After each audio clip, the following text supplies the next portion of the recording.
No, I think we have to thank the Honorable Prime Minister for one of the most futuristic budgets, which raises hope, which raises the promise for India of 2047. And this is a budget which has 9 priorities, as you all know. It has focused on futuristic themes like startups for youngsters.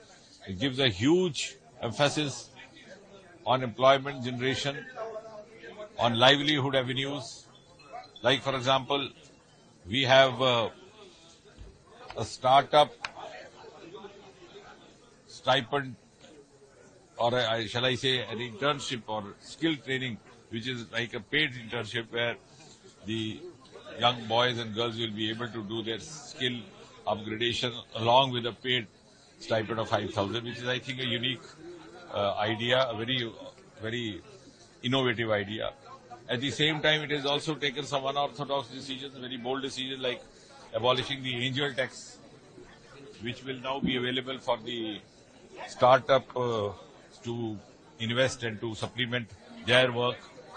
It has given emphasis on women development for 3 lakh crore for the women-led development. And as far as Tamil Nadu is concerned, I think Tamil Nadu has not only got its due, in certain areas it has even received more because of the assets that it has.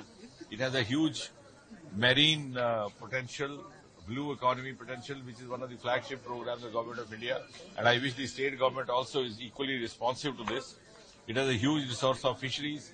The Government of India has not only come out with separate exclusive plans for that, but has also focused on these areas, and I hope the state government will also respond in the equal measure and the same spirit. As far as the railway budget alone is concerned, during UPA 2, it was just about 800 crore or so. In this budget, the railway budget for Tamil Nadu is more than 6,000 crore. So there is a more than 600% hike.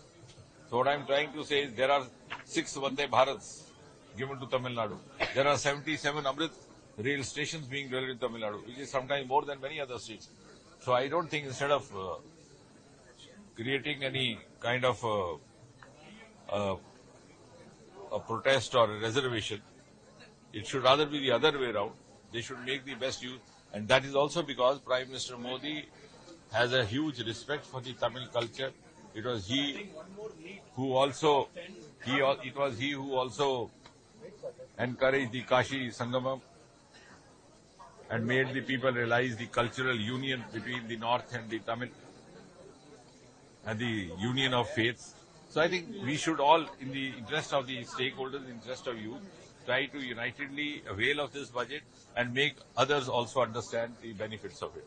So space budget, you allocated 13,000 crores. Do you think it is enough? You know, you have big ambitions. No, that's Mr. Modi has big ambitions. No, actually, like space station and moon landing, man landing. No, I'm glad you asked that. Actually, for space, we have now opened up for public-private participation. So it's going to be a reinforcement of all the sources.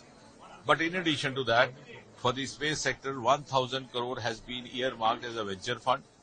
And we also envisage that in the next 10 years, India's space economy will grow 5 times. It will be an important component in the overall economic growth of India.